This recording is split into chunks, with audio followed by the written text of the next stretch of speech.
किसी भी चीज को समझने के लिए सबसे पहले मन को शांत रखना चाहिए और फिर काम पर ध्यान देना चाहिए, क्योंकि हम मन से ही प्रश्न खोज लेते हैं और मन में ही जवाब देकर बैठ जाते हैं।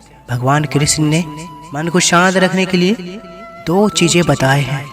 भगवत गीता में भगवान श्री कृष्ण कहते हैं, मन का बेचैन होना उसका स्वभाव है। हमारे मन को लगता है कि अगर वह अलग अलग बातों के बारे में सोचता रहेगा तो हमें आने वाली हर मुश्किल और हर मुसीबत से बचा लेगा, पर ऐसा होता नहीं है। हम अपने जीवन का काफ़ी अधिक समय सोच विचार करके परेशान होने में निकाल देते हैं। भगवान श्री कृष्ण कहते हैं कि मन का यह स्वभाव बदलना मुश्किल जरूर है, असंभव नहीं। अच्छा, अब आप एक बात बताइए, क्या आप कौवे को कह सकते हैं कि वह काँव काँव की आवाज ना करे? फिर आप किसी मेढक को कह सकते हैं कि वह पानी देखते ही ऊंची छलांग ना मारे? हमारे मन का भी कुछ ऐसा ही है। जीवन में कुछ भी होता है, अच्छा या बुरा, हमारा मन उस पर काँव काँव करने लगता है। काँव काँव से मेरा मतलब है चिंता करना, व्याकुल होना।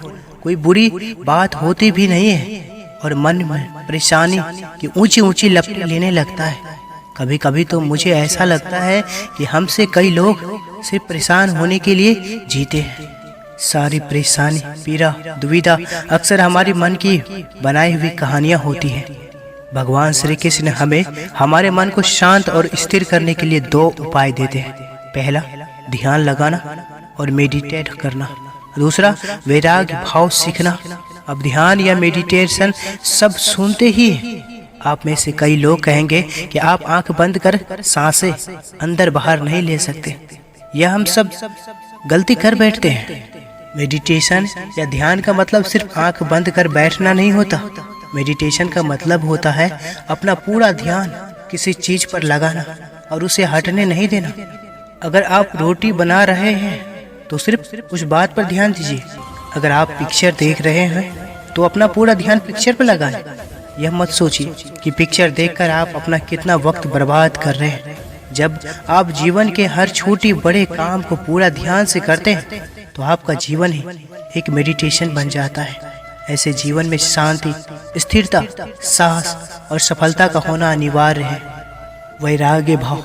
दूसरा उपाय, वैराग्य भाव का अर्थ यह नहीं है कि आप सब कुछ छोड़कर जंगल में जाकर बैठ जाएं। वैराग्य भाव का सच्चा अर्थ है कि आप जो काम कर रहे हैं उसका क्या नतीजा या रिजल्ट निकलेगा, उसकी चिंता ना करें। जैसे अगर आपने कोई इंटरव्यू दिया, आप यह कर सकते हैं कि पूरे मन से तैयारी करें और अपनी बेस्ट देकर आ जाए। वह नौकरी मिलना या ना मिलना आपके हाथ में नहीं है। इस नतीजे के पीछे अलग अलग चीजें हैं जो आपके बिल्कुल कंट्रोल में नहीं। तो जिस चीज के बारे में आप कुछ कर नहीं सकते उसके बारे में चिंता भी ना करें। यही वैराग्य का सच्चा मतलब होता है और यही है भगवान श्री कृष्ण का दूसरा उपाय, मन को चिंता की लपेटों से बचाने का। एक बातें हमेशा याद रखिए, आप पूरे के पूरे इंसान हैं। समझदारी, संयम, कुशलता से भरे इंसान। आपका मन जब भी कौवे की तरह अलग अलग बातों पर आपको परेशान करने लगे तो अपने मन को भी प्यार से समझाएं और शांत कर लीजिए।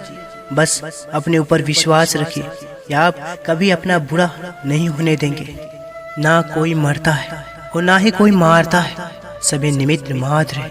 सभी प्राणी जन्म से पहले बिना शरीर के थे, मरने के उपरांत वे बिना शरीर वाले हो जाएंगे, या तो बीच में ही शरीर वाले देखे जाते हैं। फिर इनका शोक क्यों करते हो? भक्ति मन साफ कर देती है और साफ मन कभी बुरे कर्म नहीं कर सकता है। हमेशा याद रहे, ईश्वर के सिवा आपके आंसू, दर्द और दुख को कोई भी नहीं समझ सकता। जब कोई दूसरा मिल जाता है तो पुराना रिश्ता ऐसे खत्म होता है जैसे कभी था ही नहीं। कई बार संबंध संदेह से भी खत्म हो जाते हैं। आवश्यक नहीं किसी के लिए लगाया गया हमारा गलत अनुमान हर बार सही हो। जीवन के कठिन समय में गिरने से हमारी स्थिति का पता चलती है और उस कठिन समय में हाथ थामने वाले कितने हैं ये बात भी पता चलती है। स्वयं के जीवन में अगर हम दूसरे की सफलता को स्वीकार नहीं करते तो वह ईर्ष्या बन जाती है और अगर स्वीकार कर ले तो वह प्रेरणा बन जाती है। जीवन में रिश्तों की कोई तयशुदा परिभाषा नहीं होती, सिर्फ परिस्थिति, समय और व्यवहार इन्हें परिभाषित करते हैं। अपमान करना किसी के स्वभाव में हो सकता है, पर सम्मान करना हमारे संस्कार में होना चाहिए। शस्त्र नहीं उठाओगे तो देश खो दोगे, और शास्त्र नहीं उठाओगे तो संस्कृति खो दोगे। आगे बढ़ने वाला व्यक्ति कभी भी किसी को बाधा नहीं पहुंचाता, और दूसरों को बाधा पहुंचाने वाला व्यक्ति कभी आगे नहीं बढ़ता है। बिना किसी के हृदय को समझे आप किसी के चरित्र को पूर्ण रूप से चित्रित नहीं कर सकते। भक्ति बुद्धि से हो तो जुबान सुधरती है, और भक्ति यदि हृदय से हो तो कर्म सुधरते हैं। मन खराब हो तो भी गलत शब्द ना बोले, क्योंकि बाद में मन सही हो सकता है लेकिन बोले गए शब्द नहीं। सत्य कह देने से मन बड़ा हल्का हो जाता है, असत्य कहने वाले को डर हल्का हो जाता है। दीपक बोलता नहीं, उसका प्रकाश उसका परिचय देता है।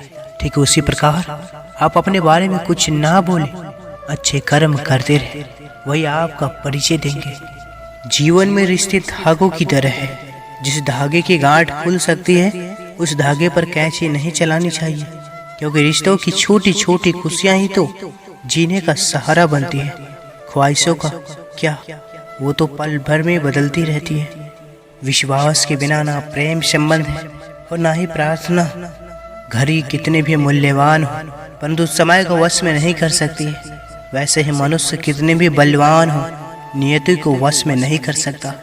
रोना भी उन्हीं के सामने जो मना ले, प्यार भी उसी से करना जो आपसे करे, समझना भी उसी को जो समझता हो, और इज्जत भी उसी को करनी जो आपकी करता हो। जो दूसरों को इज्जत देता है असल में वो खुद इज्जतदार होता है, क्योंकि इंसान दूसरों को वही दे पाता है जो उसके पास होता है।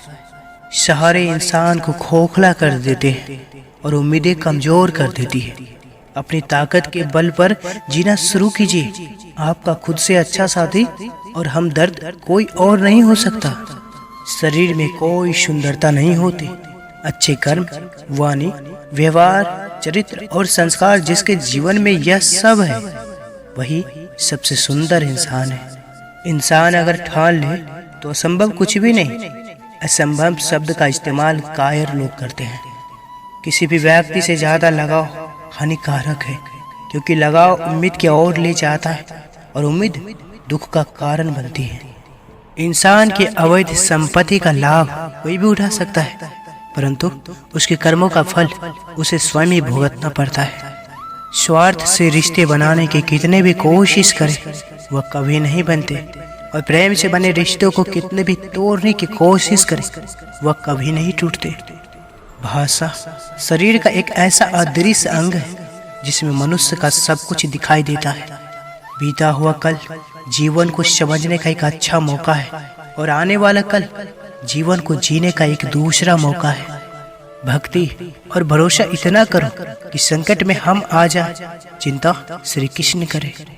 अपने कर्मों पर विश्वास रखिए। आपके अच्छे कर्म आपको वह सब दिला देंगे जो आपकी किस्मत में लिखा होगा। लोग क्या कहेंगे यह सोचकर जीवन जीते हैं, भगवान क्या कहेंगे क्या कभी इसका विचार किया? प्रेम भक्ति ना छोड़िए, चाहे निंदा करे संसार। भक्ति में ही परम सुख है, पल पल सुमरो नंद कुमार। एक दिन शिकायत आपको वक्त से नहीं बल्कि खुद से होगी कि एक खूबसूरत जिंदगी सामने थी और आप दुनियादारी में उलझे रहे। कल करेंगे ये शब्द आपको कभी कामयाब होने नहीं देगा, क्योंकि कल कभी होता ही नहीं। किसी भी व्यक्ति की सहनशीलता एक खींचे हुए धागे की तरह होती है। एक सीमा से अधिक खींचे जाने पर उसका टूटना तय है। भक्ति एहसास का नाम है। वह अपने वजूद की सफाई नहीं देता, और उसकी रहमत अपरंपार है, क्योंकि वह सबको दिखाई नहीं देता। जो व्यक्ति अपने पास होने वाली चीजों से संतुष्ट नहीं है वह उसे भविष्य में मिलने वाली चीजों से भी संतुष्ट नहीं होगा। जीवन में सबसे बड़ा नुकसान हमारी मृत्यु नहीं बल्कि एक हारा हो और टूटा हुआ मन है। रात जितनी काली होती है तारे उतने ही चमकीले होते हैं। दुख जितना गहरा होता है, ईश्वर उतना ही करीब होता है। कौन कहता है इंसान खाली हाथ आता है और खाली हाथ जाता है? ऐसा नहीं है। इंसान भाग्य लेकर आता है और कर्म लेकर जाता है। श्री कृष्ण के प्रिय दर्शकों, अगर आप इस चैनल पर पहली बार आए हैं तो कृपया चैनल को सब्सक्राइब अवश्य करें। इस वीडियो को लाइक कर वीडियो को कमेंट में जय श्री कृष्ण अवश्य लिखें। अब लेते हैं आपसे विदा। कल फिर मिलेंगे इसी चैनल पर। जय श्री कृष्ण।